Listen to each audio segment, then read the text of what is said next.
Assalamualaikum warahmatullahi wabarakatuh. Saya Octavia Proteningsi. Kali ini saya akan membahas tentang bahaya kimia, cairan, padatan, dan zat reaktif.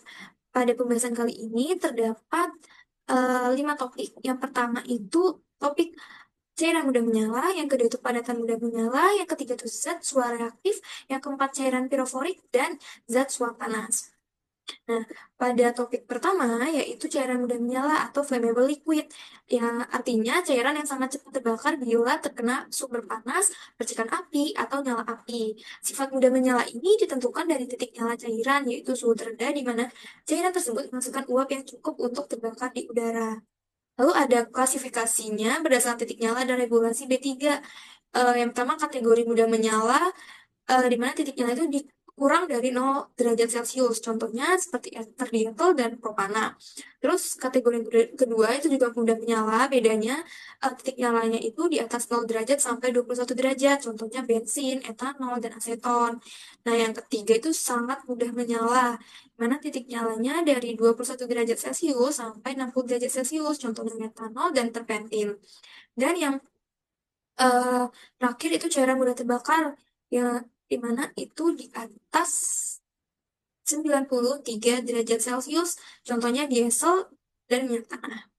Lalu klasifikasi menurut National Fire Protection Association atau NFPA yang terbagi menjadi 5 kelas, yaitu kelas 1A, 1B, 1C, kelas 2, dan kelas 3. Kalau kelas 1A itu contohnya diethyl ether dan hidrogen sulfida. Nah, bahayanya itu dia sangat volatil dan mudah meledak. Kalau kelas 1B itu contohnya bensin, aseton, dan etanol. Nah, kalau kelas 1C itu misalnya contohnya minyak tanah dan thinner cat. Kalau kelas 2 itu minyak diesel ringan dan beberapa pelarut industri. Nah, kalau yang kelas 3 itu eh, contohnya oli mesin dan solar. Nah, itu yang sangat-sangat mudah terbakar atau menyala. Nah, kalau ini klasifikasi menurut Occupational Safety and Health Administration. Nah, eh, kalau OSHA ini mengadopsi sistem mirip NFPA, tapi dia lebih sederhana. Kalau kelas satunya titik nyalanya itu dari 30 kurang dari 30 derajat, 37,8 derajat, yang mana ada subkelasnya seperti 1A, 1B, dan 1C. Kalau kelas 2 itu eh, di antara 37,8 sampai 60 derajat. Sedangkan kalau kelas 3 titik nyala itu di atas 60 derajat. Nah, kita masuk topik yang kedua, yaitu padatan mudah menyala. Nah, padatan mudah menyala ini material padat yang dapat dengan cepat terbakar ketika terpapar sumber panas, gesekan, atau reaksi kimia spontan dengan udara atau air. Bahkan mampu menimbulkan ledakan. Berbeda dengan cairan mudah menyala, padatan ini tuh memiliki karakteristik unik seperti kemampuan menyala tanpa api langsung. Misalnya akibat gesekan atau pemanasan dan menghasilkan gas berbahaya saat terbakar. Klasifikasinya menurut IHS dan OSHA terbagi menjadi 3 kelas. Yang kelas pertama itu 4.1 itu flammable solid, yaitu padatan yang mudah terbakar oleh sumber api atau gesekan, contohnya belerang atau sulfur, korek api, bubuk logam atau magnesium. Yang kedua itu kelas 4.2 atau spontaneously combustible, yaitu padatan yang menyala sendiri di udara tanpa sumber api, contohnya fosfor putih dan arang aktif. Dan kelas yang ketiga itu 4.3 dangerous when wet, yaitu padatan yang bereaksi dengan air atau udara lembab menghasilkan gas mudah terbakar, contohnya natrium, kalium, kalsium karbida. Lalu contoh padatan mudah menyala sesuai dari kelas atau kategorinya tadi, itu kalau flammable solid, contohnya belerang dan korek api. Nah, itu bahayanya mudah terbakar oleh percikan api. Lalu ada spontaneously combustible, contohnya fosfor putih dan kapas minyak. Nah, bahayanya itu menyala sendiri di udara. Dan yang terakhir dangerous when wet, contohnya natrium logam sama kalsium karbida. Nah, itu bahayanya ledakan sangat kontak dengan air. Lalu ada studi kasus dari topik kedua ini, yaitu padatan mudah menyala, yang mana kebakaran pabrik magnesium di Cina tahun 2019. Nah, ini sumbernya dari laporan China Chemical Safety Association, di mana itu penyebabnya kebocoran bubuk magnesium yang terbakar akibat gesekan mesin produksi. Dampaknya cukup eh, besar, yaitu 5 pekerja luka bakar berat dan gedung pabrik rusak 70%-nya. Lalu program dari topik kedua ini, yang mana simbolnya ada terdapat api, api atau flame, seperti bentukan api. Warna dasarnya itu merah dan putih, yang mana berarti bahan padat yang mudah terbakar oleh api, gesekan atau panas, dan dapat menyala spontan atau bereaksi dengan air atau udara. Lalu yang ketiga itu adalah zat suara aktif, yang mana zat ini yaitu bahan kimia dapat mengalami dekomposisi eksotermik atau melepaskan panas secara spontan tanpa membutuhkan oksigen dan udara, sehingga berpotensi menyebabkan kebakaran atau ledakan dalam kondisi normal. Berbeda dengan eh, bahan mudah terbakar biasa, zat ini mengandung energi internal tinggi yang membuatnya tidak stabil dan mampu memicu reaksi berantai. Nah, klasifikasinya menurut DHS dan UN, terdapat 7 tipe suara aktif berdasarkan kecepatan reaksi dan bahan ledakan. Ada tipe yang pertama itu tipe A, memiliki karakteristik mudah meledak, contohnya organik peroksida tipe A. Yang kedua itu tipe B, memiliki karakteristik ledakan kuat tanpa packaging, contohnya di benzoyl peroxide. Dan tipe yang ketiga itu tipe dari C hingga F itu memiliki karakteristik ledakan yang terkontrol, contohnya metil etil keton peroksida. Dan tipe yang terakhir itu tipe G, memiliki karakteristik stabil, aman dengan packaging. Contohnya benzoyl peroxide itu konsentrasinya rendah. Lalu kategori bahaya dari eh, zat ini, yang pertama itu bahaya ledakan terdapat di tipe A hingga tipe B, contohnya azida logam itu mudah meledak saat tergores. Nah, terus ada kategori bahaya kebakaran dari tipe C hingga F, itu contohnya peroksida organik terbakar jika terpapar panas. Lalu ada kategori bahaya reaksi berantai itu pada semua tipe. Reaksi dapat menyebar ke bahan yang lain. Nah, contoh material suara reaktif ini, yang pertama peroksida organik, yaitu MEKP tadi, metil etil keton peroksid untuk resin fiberglass. Nah, bahayanya itu meledak jika terkontaminasi logam. Yang kedua itu hidrazin, digunakan di bahan bakar roket, bahaya terbakar spontan di udara. Dan yang ketiga itu ada nitrat amonium, yaitu pupuk sekaligus bahan peledak. Bahayanya ledakan jika terpapar panas tinggi. Lalu, topik yang keempat itu ada cairan piroforik.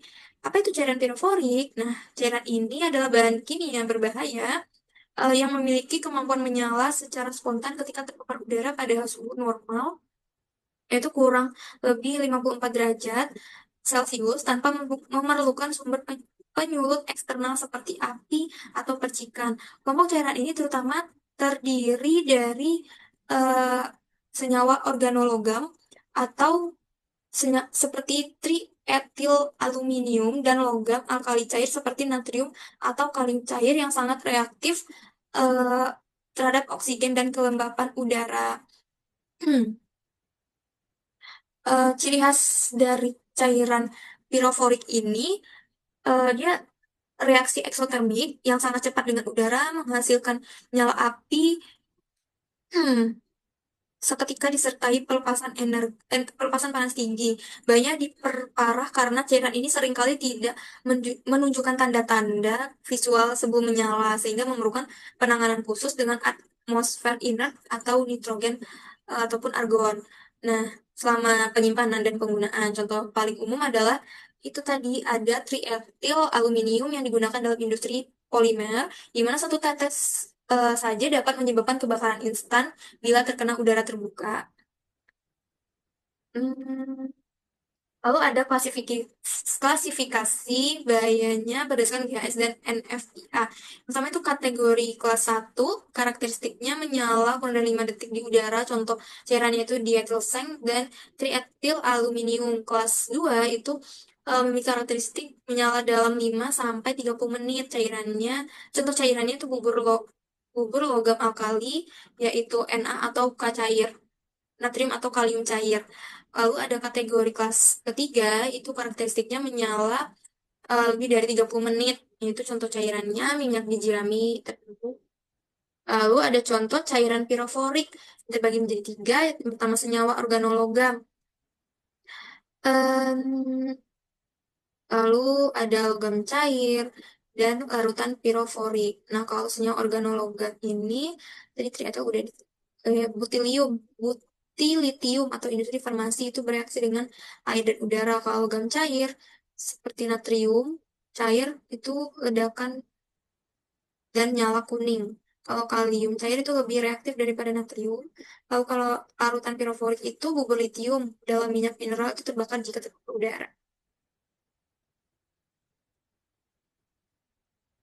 Lalu mekanisme penyalaan dari cairan eh, piroforik ini, dia kenapa bisa menyala secara spontan itu karena bereaksi dengan oksigen, terus jadi panas, lalu terdapatlah api. Kalau yang kedua itu bereaksi dengan uap air, lalu akan ada gas hidrogen dan bakal ada ledakan. Nah, contoh reaksinya itu seperti ini 4 Al C2H5 tiga kali ditambah 21O2 menjadi 2Al2O3, eh, lalu ada 12CO2, 30H2O dan energi. Lalu yang terakhir ada zat suap panas, zat atau campuran yang dapat memanaskan diri sendiri saat kontak dengan udara tanpa sumber energi eksternal dan berpotensi menyebabkan kebakaran, memiliki ciri khas seperti pemanasan terjadi perlahan itu beberapa jam atau hari. Terus yang kedua itu dapat menyala jika suhu sampai titik nyala. Lalu yang ketiga itu berbeda dengan piroforik, suap panas lebih lambat. Kalau piroforik lebih cepat. Lalu klasifikasinya berdasarkan kemampuan memanas itu terbagi menjadi tiga kategori.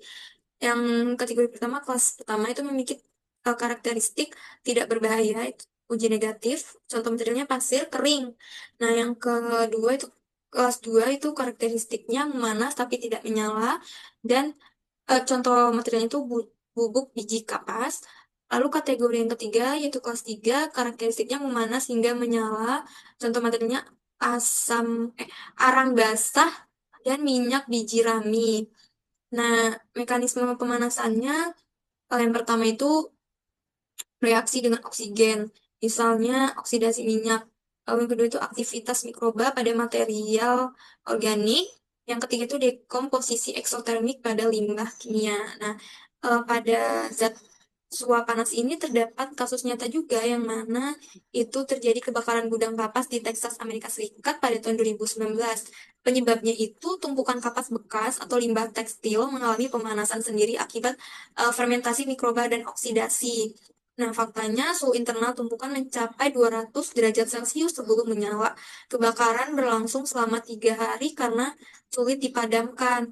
Sumber ini dari laporan resmi National Fire Protection Association (NFPA).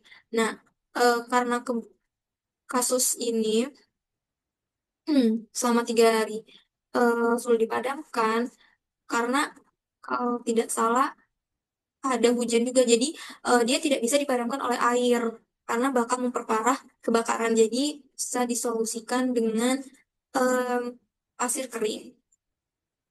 Lalu kesimpulan dari pembahasan kali ini bahwa bahan kimia berbahaya seperti cairan mudah menyala, padatan mudah menyala, zat suar reaktif, cairan piroforik, dan zat suar panas memiliki karakteristik unik yang memerlukan penanganan khusus. Cairan mudah menyala, misalnya bensin atau alkohol, membutuhkan penyimpanan jauh dari sumber api, sementara padatan mudah menyala seperti bubuk magnesium atau belerang rentan terbakar akibat gesekan atau panas.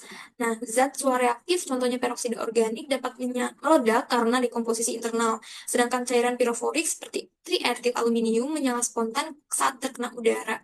Dan zat suap panas seperti kampas minyak atau arang basah memanas perlahan hingga memicu kebakaran. Baik, sekian pembahasan kita kali ini. Lebih kurangnya mohon maaf. Wassalamualaikum warahmatullahi wabarakatuh.